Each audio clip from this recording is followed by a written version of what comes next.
separate some of these tasks that they are given. And I want to tell the Honorable Kenyan who brought this petition that this petition will not just go like any other petition. Because, you know, most of the time when Kenyans come and petition here, just because you're given the right by the Constitution to petition, it is quite seldom that action is taken, or whatever the recommendation we give are fully implemented. But this is one of those petitions, Madam Speaker, that is actionable, that the ones that we can be able to implement because it touches on our own existence. If you tell the people of Rift Valley that they cannot be able to grow maize, and I had my good friend Emel saying that because of all these disadvantages and because of all these challenges, he's now telling his constituents to try and diversify. I understand where he's coming from. But as a farmer like me, I have to grow maize, because apart from feeding my own family with the maize and my community, I also have to feed my cows with that maize. But the truth of the matter is that I cannot feed my cows with maize that have got a disease, because I'll pass that disease to other people who are not even there. So what is the neatest thing to do, Madam Speaker? The Committee on Agriculture has done its task. All the distinguished senators who spoke here have also supported this committee and emphasized on the findings of the committee. Agriculture is devolved. It is about time that county governments ensure that their field officers across rural homes to guarantee that the seeds which are sold by Kenya Seed, the seeds which are sold by all these agrovets are certified. Madam Speaker, within the next few weeks, I'll be introducing an amendment to the Seed and Plant Variety Act. And this is the Plant Variety Act, and I'll be seeking to introduce a standard-based seed registration system to facilitate timely approval of seed varieties. Madam Speaker, the problem we have now is that KEFIS is headed by a cartel, Madam Speaker. When you find basic seeds approval process taking years, who are we protecting? We are definitely not protecting the farmers. We are protecting people who introduce seeds here, maize, beans, and do not want any other variety to be introduced that can be able to adjust to the different changes of our climate. Madam Speaker, my bill, which is already now being sent for pre-publication, will deal with these issues. And I was so happy when I read this report, because it is like we're intertwined. We were sitting down with the Committee on Agriculture and looking at the things, the prayers. If you read the prayers of this petitioner, it's very simple. They're saying, number one, please make sure that any seeds which are sold for maize are seeds which do not have any diseases. Madam Speaker, when I introduce my bill, you will see that I've taken that into consideration. Because it is now imperative that we now try to separate. Because a lot of seeds that comes into this country are coming either from abroad. We have KEFIS, which should provide a service. But I'm a firm believer that KEBS, which is fully equipped, can be able to ensure that the seeds, the certified seeds, are actually good for this economy. Because the problem is that when you have one government entity that is tasked by approving seeds variety, inspecting those seeds varieties, believe it or not, there's always room for mischief, because they know they are, quote unquote, the alpha and the omega. They are the ones who make all the decisions. So it is time for us to listen to what is happening on the ground, to make sure that any seeds, varieties that are sold in this country, are seeds that, one, are clearly labeled, and you can be able to follow them. And we should actually now ensure that whoever sells any seeds that have got some form of disease, they pay. The petitioner is seeking a form of support, compensation.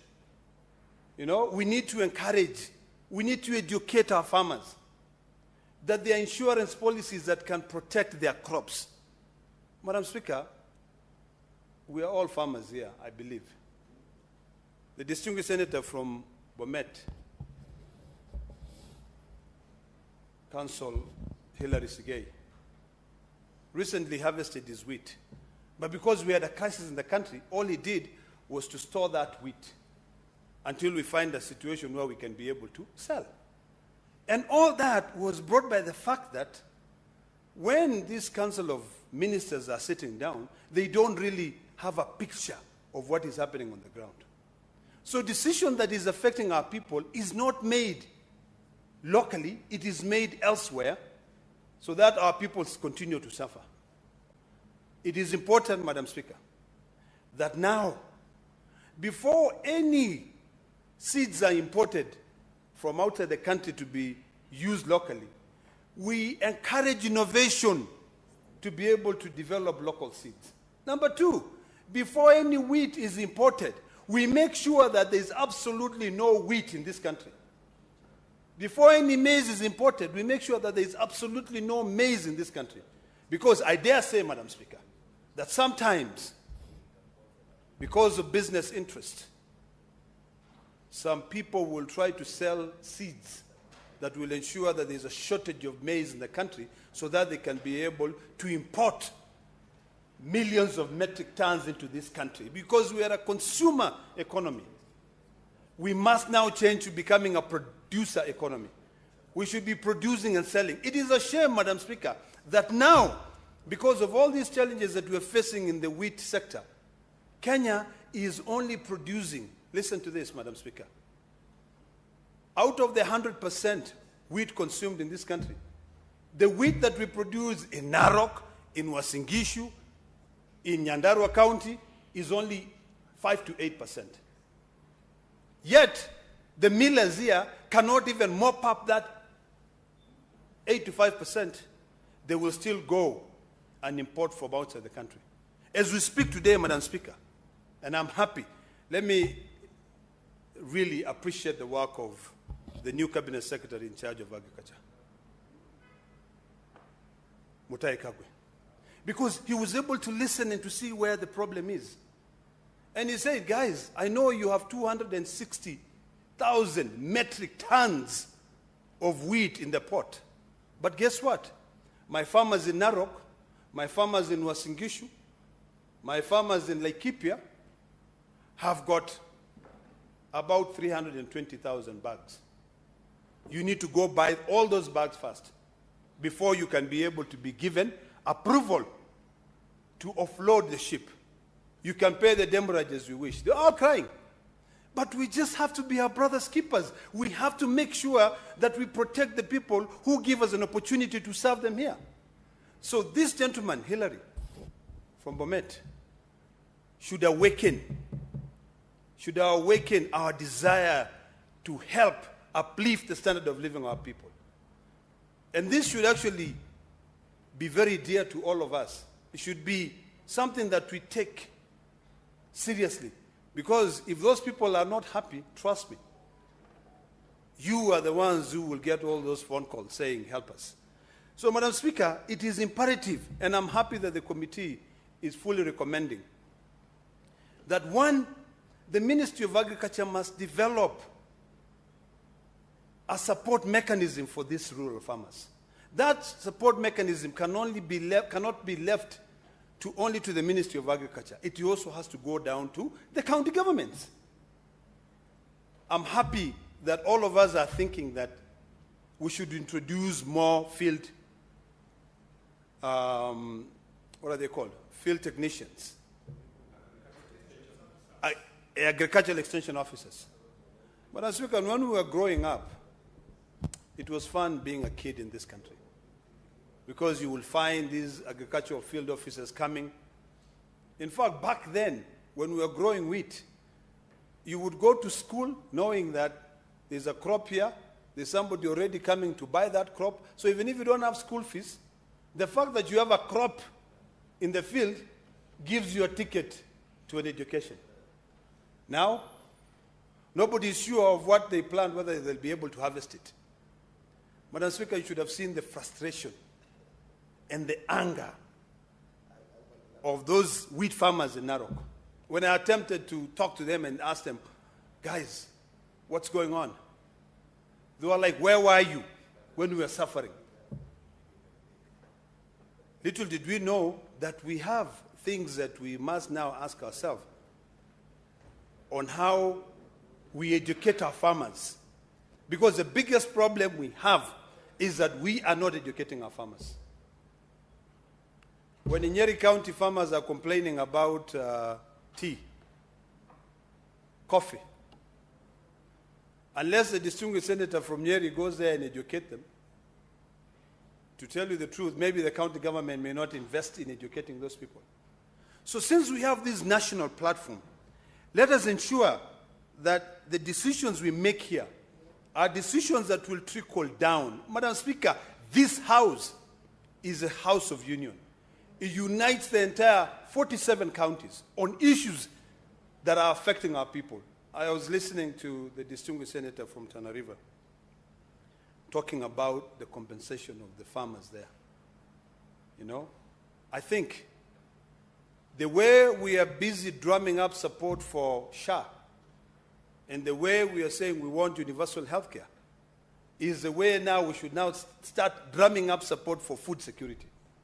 In fact, I wish the National Assembly would be listening to this, because we should now be encouraging industries to be established in rural areas, and we waive 100% taxes for innovation, because that is the only way. Madam Speaker, if you have industries across the 47 counties, you will encourage more people to develop new seeds, to be able to grow crops.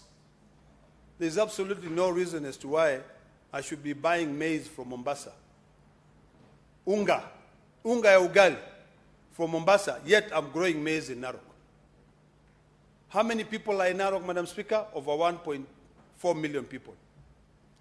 That economy in itself should be able to figure out how it can be able to sustain itself. And the only way to sustain itself is sometimes it might behoove us, and I'm glad that the distinguished senator from Bungoma is listening.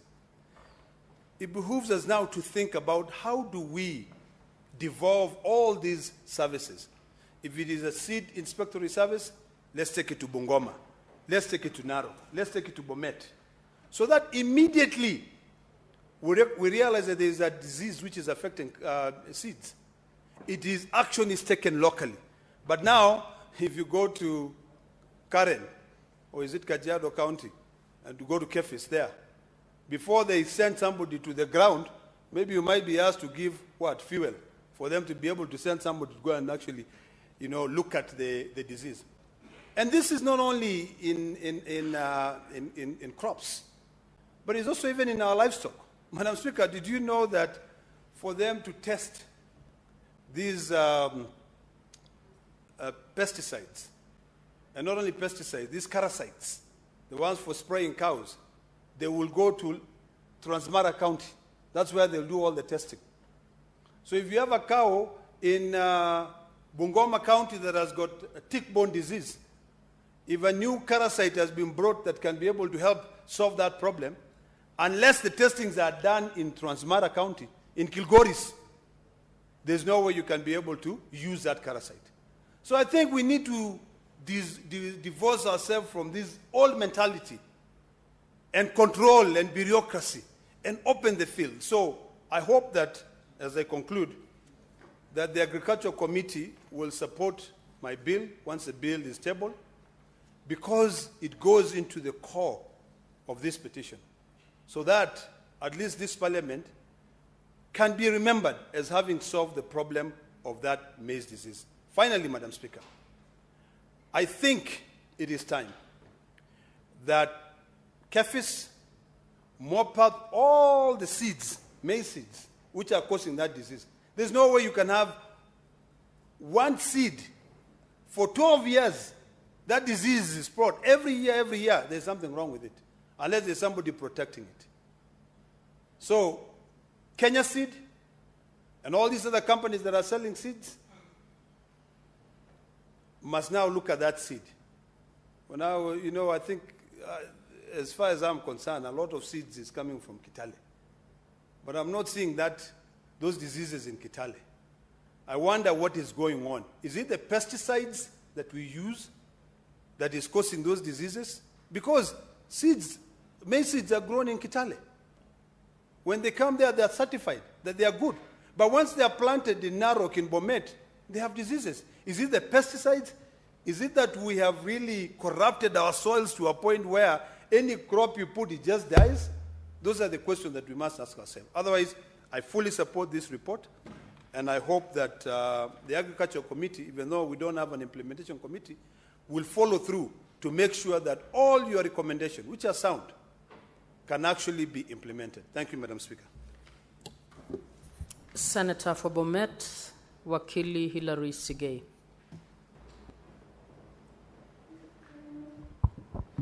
Madam Speaker, let me begin by appreciating